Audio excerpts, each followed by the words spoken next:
What is going on, everybody? Welcome to Maybe Star Wars. Today we're doing my top 5 character pick. This isn't necessarily what I think is the most powerful characters in Star Wars, although those will be included. This is definitely just my personal favorite 5 characters. So let's get right into it. Number 5, Darth Revan. So like a lot of you, Darth Revan was introduced to me through his debut in the Knights of the Old Republic video game. I remember playing that as a little kid on my original Xbox. I actually discovered the game by accident. We just kind of had a pile of games at our house, and one of them was Knights of the Old Republic. And I was like, oh, that looks like fun. So I started playing it, and I was terrible. I was terrible at the game. But it seemed like a pretty fun game. It seemed like a lot of fun exploring, and Star Wars was still a really new concept to me back then. So it was pretty exciting for me to learn more and play more. I remember playing it for so long too, and it took me forever to beat that game. I think a lot of my love for this character did come from the memories of playing the game, but afterwards, of course, learning more about how he became the, one and only person, or first person at least, to be able to truly use both sides of the Force at balance. And I thought that was so cool, especially as such a young Star Wars fan. I basically knew nothing about it back then. That sounded like such a fun concept to me. And he forever is a top 5 character of mine. I'm coming in at number 4, and this definitely is a fan pick here. Ahsoka Tano. We all love our girl Ahsoka, although she did not start out being loved too much. Again, I got introduced to this character obviously through Clone Wars, just like everybody else. I didn't necessarily know a lot about Star Wars back when I first started watching Clone Wars, so I was kind of like, okay, who's this random chick? But she really tugged on my heartstrings, and I think she tugged on everybody else's pretty much. She's been brought back so many times through Rebels, and now Mando, Boba, the whole Filoni-verse basically, which is super exciting. Loving getting to see more of her, just like pretty much everybody else that loves Star Wars. But it's not just the fan love that made me love her. I think for myself, and probably for a lot of you too, she's such a real character. She's young and snippy at first, and she really just evolves, and we all get to follow that character arc and see how much she really gave and cared, and I think a lot of us really appreciate that and can relate to it. Now, my number 3 choice is not going to surprise anybody. In fact, none of my choices I think are going to surprise anybody. But coming in number 3 for me is the man himself right now, Mr. Obi-Wan Kenobi. Now, aside from all the Space Jesus prequel memes and all that good stuff, I really actually have a deep appreciation for this character. I think it's just super relatable in a lot of ways, getting to see him go through so many different trials, and not just like simple, difficult things, but he truly suffers, which I think is so fascinating in a character, between, losing his master, being killed before his eyes, losing the love of his life, also being killed before his eyes, his apprentice, pupil, brother, honestly, a good portion of his reason to exist, Anakin Skywalker, having to kill him / watching him just completely fall and turn to the dark side. A character like that who goes through so much, and then obviously the exile in the desert of Tatooine, and going from this grand Jedi master, high regard, a war hero in some sense, known all throughout the galaxy, to basically a secluded hermit whose only interaction is with basically somebody who hates him and blames him for everything, Owen Lars. So in the midst of all of that, he still stays very true to who he is as far as his moral standing, I would say. Obviously, we're seeing in the Kenobi show this very dark, depressed, not super hopeful Obi-Wan, not charismatic and popping off the zingers like we saw in the Clone Wars. Not that Obi-Wan, but still you still see that little bit of glimpse of hope in him, and it's starting to kind of be brought out through Leia in episode 3. And in the end, we know that he ultimately is Obi-Wan Kenobi, and he never falters, even though he had countless excuses and no one really could have ever blamed him. And I think that's just something super beautiful in a character, and admirable, and something that I super appreciate about Obi-Wan Kenobi. Now, going on up to number 2. So my number 2 and number 1 choice were actually extremely difficult for me. I did not know who to pick for which position. I knew the two characters were my top two choices. I kind of thought I knew what I wanted to choose, and then the more I thought about it, I was like, I don't know. So for my number 2 choice, I actually picked Darth Vader, Anakin Skywalker. For obvious reasons, he is the poster boy of the Clone Wars. He's literally what the whole thing's about. The chosen one, most influential character, if you could probably argue, in all of the galaxy. One of the best villains ever written in cinema or just fiction ever. I have multiple pictures of him all throughout my office that I'm currently recording in. Awesome character. And I really wanted him to be my number 1 pick at first, but I have a stronger connection to my number 1 choice, but more on that later. Darth Vader, Anakin Skywalker, probably one of the most relatable characters in the entire franchise. I think he represents what it's like to be human the most. We see him come from a very, very rough background, being a slave, and all that entails. Growing up without a father, being super close to his mother, basically being set free from that, but having to abandon her in a lot of ways. Being told you have all of these wonderful abilities beyond anybody else, but having to constantly fight with the mentality of one being feeling like you're being held back, not allowed to feel what you're feeling, and having no one to really guide you through those feelings. I think a lot of people can relate to that, honestly. We don't necessarily always feel like we have the structure around us to explore who we are and what we're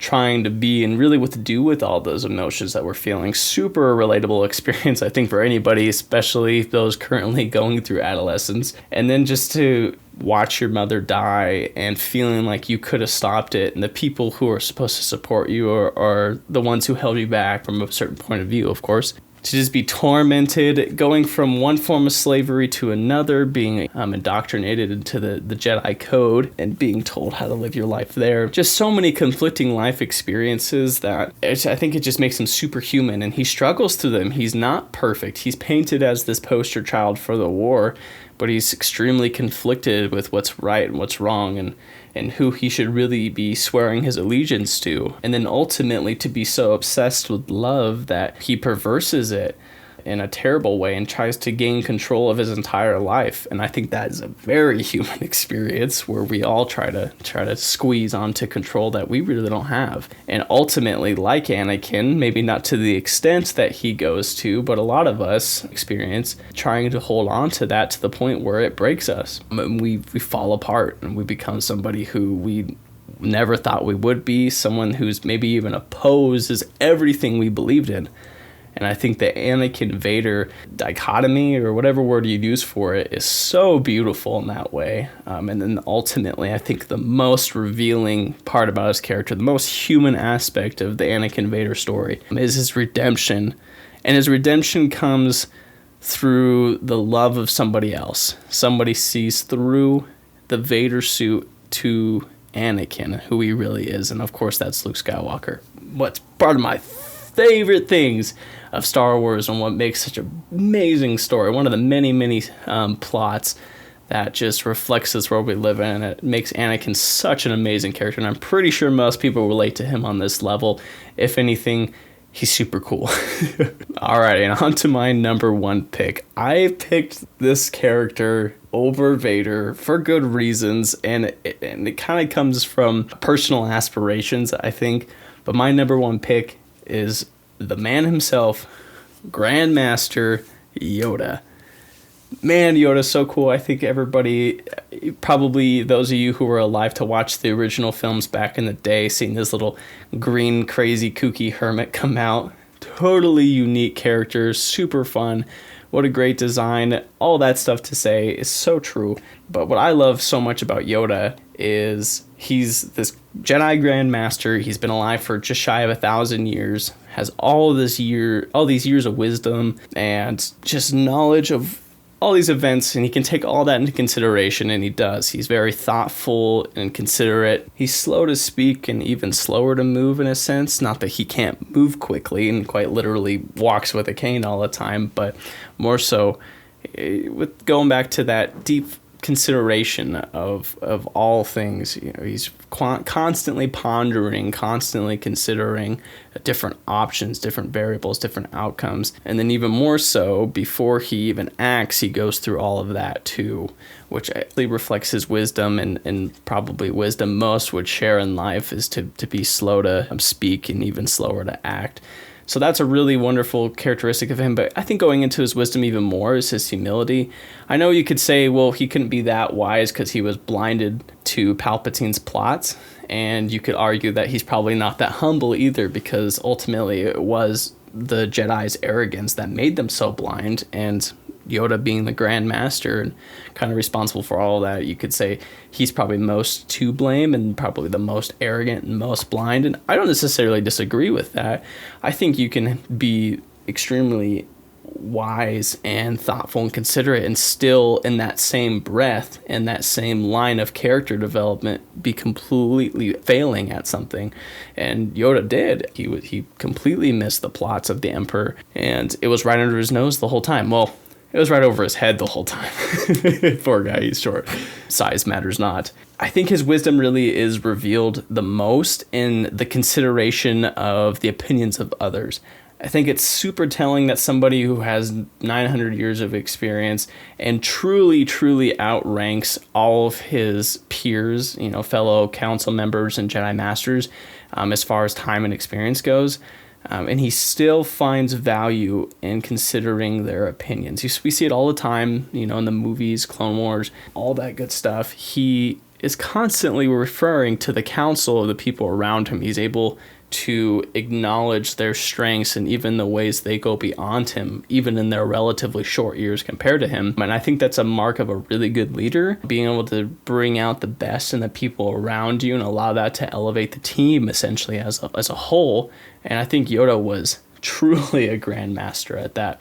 I think he's admirable in that sense, and his ability to reflect and grow and learn. I mean, if you're going to be alive for that long and you didn't learn how to adapt and learn from your mistakes, I don't know how you would have lived life. And maybe Yoda was blind for a few hundred years to how arrogant and dogmatic the Jedi had become.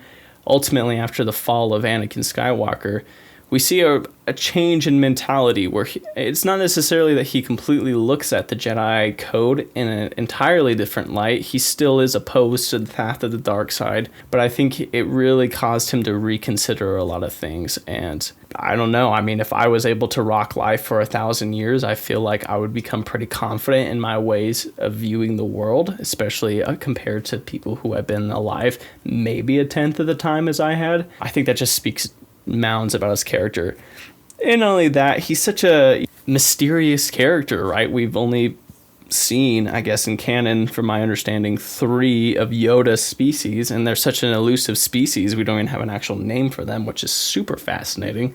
So there's just all those different levels to his character, and that excites me. So hopefully we get some pretty cool Yoda content. It looks like we'll be getting some interesting stuff here coming up of some of the older days in the Jedi Council. So more Yoda, I'm all for it. I think honestly, if I was being completely transparent, it's a toss-up between Vader and Yoda. They might just take number 1, number 2 together, and you could swap them around depending on my mood. But for today's mood, I went with Yoda as my number 1 choice. So that's it. That's my top 5 pick. Let me know what you guys think. If you agree or very aggressively disagree and think my reasons sucked, go ahead and let me know down below. In any case, I'll see you guys in the next episode.